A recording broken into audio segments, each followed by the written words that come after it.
Salut à tous, c'est Arnaud et bienvenue chez Parkage pour une nouvelle vidéo de présentation de cette extension-là, la DBT7 de Cardfight Vanguard Raging Flame Against Emerald Storm. Donc c'est une extension qui est très intéressante parce que c'est la deuxième partie de tout ce qui est support pour ce qu'on avait vu dans l'animé de Cardfight Vanguard Wildress, donc la nouvelle saison de Overdress. On avait la première partie des decks vus dans l'animé dans la DBT6 et là, on a la seconde partie, donc avec du support pour Crossover Dress, pour Drageweld, dont on avait déjà eu le deck en début d'année, et là on attendait impatiemment le support, il arrive enfin. Et pour fêter donc la sortie de cette extension, je vous propose mon top 7 des meilleures cartes de l'extension, ou de celles que je trouve le plus intéressant. Je vais commencer tout de suite par une mention honorable. La première mention honorable, ce sera Blitz Secretary Perfect. Donc c'est une carte qui, pour l'instant, ne rentre que dans un seul deck, mais c'est une carte qui est assez générique. Déjà, elle est très belle, je pense que vous voyez à l'écran, moi c'est une de mes cartes préférées en termes d'artwork de l'extension, mais surtout elle a un effet générique, elle peut rentrer dans à peu près tous les decks Brandgate. On reprend un set order de la drop, on le remet dans le deck et on pioche une carte basique, c'est du recyclage, c'est du card advantage, donc on va piocher les cartes, c'est toujours très intéressant. Donc voilà, c'est une carte qui, pour l'instant, ne trouve pas grande valeur aux yeux des joueurs, ou du moins dans les decks Brandgate actuels, hormis Velstra, mais c'est une carte que je vous conseille quand même de précommander ou de prendre à la sortie, car elle trouvera potentiellement son utilité dans les futurs supports ou dans les futurs decks qui vont avoir besoin de recycler leur starter draw. Et maintenant, passons tout de suite au top avec la 7e place, qui est pour Résonance Dragon. Donc si vous êtes un joueur de Lianorn, vous trouvez peut-être qu'il manquait quelque chose dans le deck avec le support qui était dans DBT6, et là on a Résonance Dragon qui arrive, qui va apporter en fait de la multi-attaque à Lianorn, donc on va pouvoir faire plus que 3 attaques. Donc voilà, son effet est très simple, si vous avez boosté avec 3 unités ou plus durant ce tour, eh bien il va gagner de la puissance, et après il va pouvoir déclencher une multi-attaque à la fin de sa battle en s'envoyant en soul.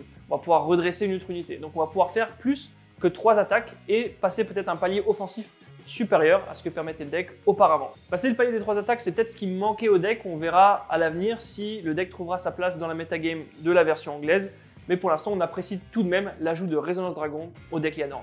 En 6e position, on a une carte qui est assez sympa, c'est Assault Bullet of Dust Storm Oswald, une petite doubleur pour Eugène. Alors il faut savoir que Eugène est un deck qui n'est absolument pas représenté dans la méta pour l'instant, puisqu'il a énormément de faiblesses. C'est un deck qui est sorti dans la DBT01, l'un des plus faibles decks de la DBT01. Donc c'est une carte qui a un effet assez sympa. À la fin de la battle, on l'a boosté un Vanguard avec Eugène.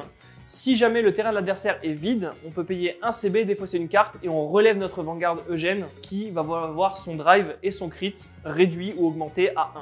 Donc en gros, on va relever notre Vanguard, refaire un drive check et en fait on va refaire une attaque de Vanguard. C'est quelque chose que Eugène n'avait pas auparavant, c'est une mécanique assez inédite. Ça reste du Self-Storm VG comme on l'avait déjà vu dans d'autres archétypes, même des fois même dans Dragon Empire.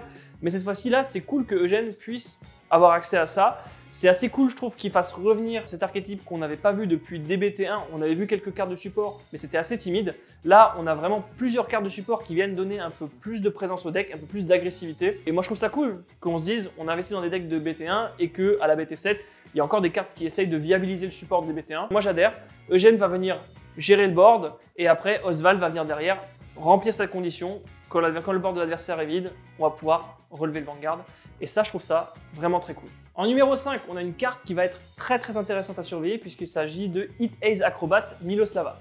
Donc Miloslava, c'est une carte de Dark State, une carte très générique qui vous permet, lorsqu'elle est placée de la main durant la main phase, très intéressant, de payer un CB. Si on le fait, on regarde notre soul, on prend une carte et si elle a la même copie que notre Vanguard, on la reprend en main, donc on s'assure le Persona Ride. Si c'est pas le même nom, on la colle sur le terrain. Donc c'est une carte qui est très générique, très polyvalente et qui va être très intéressante à garder dans son esprit quand on va essayer de builder les prochains decks Dark State à venir. Notamment, je pense à Luquier. C'est pour ça que c'est une carte qui est assez chère dans l'extension, qui est sur notre site, car elle va être très impactante dans les decks qui vont arriver en BT8, BT9, voire même peut-être BT10. Et surtout en fait en BT8 avec Luquier, gardez ça en tête. En numéro 4, je vous parlais avant de Blitz Secretary Perfect, et maintenant je vais vous parler de son boss, puisque si vous aimez Albator, vous aimez les châteaux dans le ciel, et bien pour vous, on a en 4e position Blitz CEO Velstra. Alors avec une nouvelle mécanique pour Brandgate, qui est la mécanique avec un keyword Operate. Donc opérationnel, lancé. En fait, on va déclencher des cartes qu'on appelle des Products, Fragshoots, qui est un château volant, des forteresses mécaniques, des canons. On va en fait jouer des cartes magie de terrain, pour être tout à fait clair. On va jouer des cartes magie de terrain, et après on va pouvoir les activer pour débloquer un autre effet. Donc ça va être par exemple pour Freischütz que on va jouer notre carte magie de terrain et après on va pouvoir attaquer avec quand on l'opérate. On va avoir un canon qui va permettre de retirer des cartes sur le terrain de l'adversaire. On va avoir une autre forteresse qui va baisser la puissance du Vanguard adverse. Plein d'effets très différents et on va pouvoir choisir de les activer comme on veut, dans l'ordre qu'on veut. Et c'est un petit deck assez budget, assez sympa. Velstra, lui, c'est le chef d'orchestre un peu de toute cette opération. Jeu de mots. Puisque lui, il va être dans son château volant et il va pouvoir désigner les produits à activer. Quand il va attaquer, on va choisir un produit et on va l'activer. Et en plus de ça, il va gagner du power à chaque fois qu'on opérate un product. Donc c'est vraiment une carte qui ne paye pas de mine comme ça parce qu'elle a que 2 lignes de texte, mais ça nous permet de mieux profiter de l'artwork qui est vraiment sublime, je trouve. En numéro 3, on l'attendait beaucoup parce qu'on avait eu le deck, mais il nous manquait le support complet pour cet archétype. C'est Demonic Jewel Dragon, Drageweld. Et ça, c'est vraiment l'un des gros apports de cette BT pour Dark State. Nouveau gameplay avec Drageweld. On attendait les cartes de support. Elles sont enfin là. Donc Drageweld, qu'est-ce qu'il fait? Quand il attaque, on Soul Blast 4. Si on a Soul Blast 4 grades différents, on passe le Vanguard adverse, on augmente ou on descend sa puissance à 1.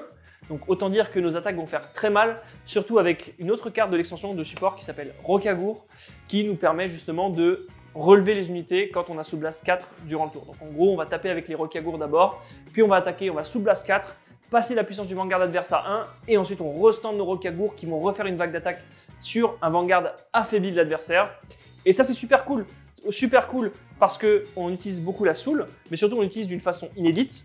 En plus, on va devoir justement gérer notre Soul de façon qualitative pour avoir à chaque fois 4 grades différents pour payer le cost. Et c'est super cool aussi parce que ça va nous permettre d'élaborer un peu plus notre deck building. Il faut toujours qu'on garde un équilibre entre les différents grades pour pouvoir être sûr d'optimiser l'effet de Drageweld en permanence. Donc si vous êtes un deck builder, si vous aimez Dark State, si vous aimez les dragons avec des pierres précieuses, eh bien le deck est encore disponible. Les clans 7 également sur le site sont encore disponibles pour Drageweld.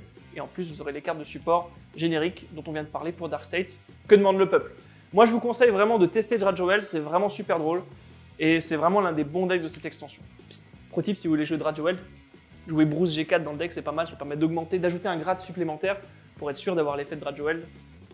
Je vous le glisse comme ça, c'est cadeau. La numéro 2, pour moi, c'est l'une de mes cartes préférées, tant elle est générique, tant elle est utile au deck pour laquelle elle a été designée, et tant elle peut également passer dans les autres formats de jeu. Je parle bien sûr de Meteor Flare Dragon. Donc Meteor Flare Dragon, c'est une carte qui est vachement sympa, puisque quand elle est placée, on va désactiver tous les effets continus de l'adversaire. Et surtout, d'autres effets, quand elle est placée, on peut payer un Counter Blast. Si on le fait, on détruit une carte dans la même colonne qu'elle. Donc c'est clairement une carte qui est designée pour Eugène, puisqu'elle gagne aussi un bonus de puissance de 10 000 si le board adverse est vide. Et en fait, Eugène, il avait cette faiblesse de perdre ou de ne pas pouvoir résoudre ses effets pleinement quand l'adversaire avait des cartes comme Trickstar qui empêchent la destruction. Et là, en fait, on a la solution. Tous les effets continus sont désactivés, on peut cibler, détruire tout ce qu'on veut et permettre à Eugène de résoudre son plein potentiel tout le temps. Donc c'est une carte qui est vraiment cool. Mais au-delà du fait qu'elle soit vraiment cool dans Eugène, elle a un potentiel qui est incroyable aussi dans d'autres decks en tant que carte tech qu'on va jouer x1, x2, juste si on veut gérer certaines cartes ou gérer le début de partie en neutralisant les cartes de l'adversaire. C'est vraiment sympa, je trouve que c'est encore une fois comme Perfait, une carte qui va trouver son plein potentiel dans le futur. Donc c'est une carte auquel on va se dire, quand on va penser Dragon Empire build, qu'on va se dire est-ce que je jouerais pas cette carte en 1 ou 2 exemplaires pour neutraliser tel ou tel match-up? Ça, c'est vraiment sympa.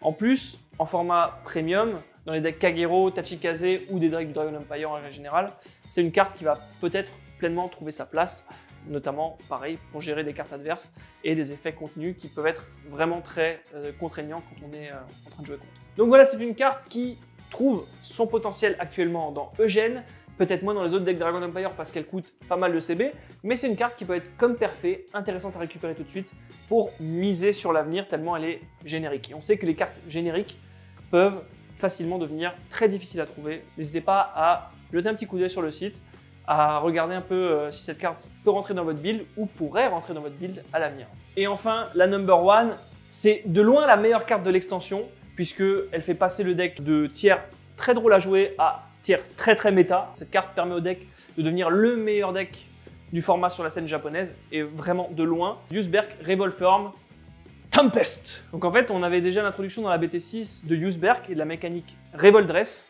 Donc Revoldress, qu'est-ce que c'est? Ça vous permet juste de changer de forme de votre Vanguard en Battle Phase. Donc vous avez Yusberg, que voilà, sa forme initiale, Skyfall Arms, et à la fin de la battle où il a tapé, on choisit une forme Revolform de sa main et on la joue par-dessus. Et les formes Revolform, en fonction de laquelle c'est, elles ont différents effets. Donc soit vous pouvez gagner plus de puissance, plus de critique, pour être encore plus aggro.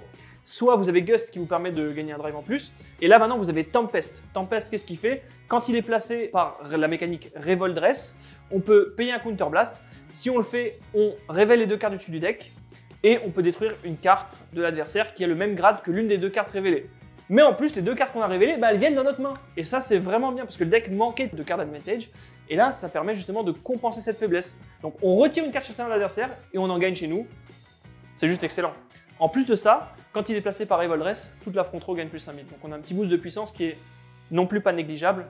Et ce qui en fait l'une des meilleures cartes du futur méta à venir dans la DBT7.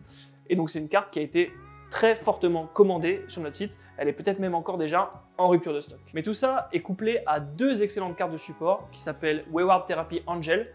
Effet très simple, très générique, encore une fois. Une carte qui va potentiellement trouver encore une fois son utilité dans d'autres decks. Quand elle est défaussée, on peut payer un Soul Blast. Si on le fait, on l'invoque sur le terrain. Encore une fois, une carte excellente avec Skyfall Arms, la version de base de Useburk, qui nous permet de défausser un pour garder le top X de notre deck et aller chercher ce dont on a besoin.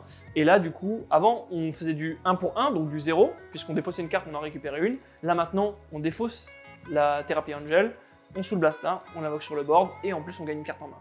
Donc c'est absolument indispensable pour Useburk et peut-être d'autres decks, par exemple comme Tegrea ou Tegrea, ou encore Tegrea, je vois que cet exemple en fait. Et après on a aussi Sekana, une nouvelle witch de l'extension, une nouvelle sorcière qui va faire pas mal de magie avec Useburk, puisque quand elle booste le Vanguard, elle va gagner 2000 et à la fin de la battle, on va pouvoir l'envoyer en soul pour donner un drive en plus à Useburk.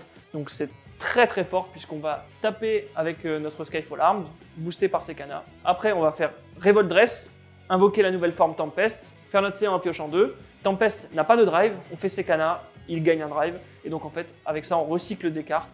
On va faire plus de CR, on va pouvoir checker plus notre deck qu'on aura épuré auparavant. Bref, un deck très compétitif, vraiment aussi très intéressant. Pour moi, Tempest, c'est vraiment de loin la meilleure carte de l'extension. Voilà, bien sûr, j'aurais pu parler d'autres cartes, comme par exemple Brahms Verina, qui apporte beaucoup de decks crossover dress, mais ça, je vous laisserai la découvrir en allant sur le site de Parkage, rubrique carte à l'unité DBT7. Et encore une fois, je vous remercie d'avoir regardé cette vidéo. L'extension est vraiment excellente. N'hésitez pas à nous suivre sur les réseaux sociaux, sur notre page YouTube, Facebook, Twitter, Instagram, Caramel. Et n'hésitez pas aussi à suivre tous les comptes officiels de Cardfight Vanguard pour découvrir ce magnifique jeu. Et moi, je vous dis à la prochaine pour une nouvelle vidéo sur la chaîne de Parkage. Salut!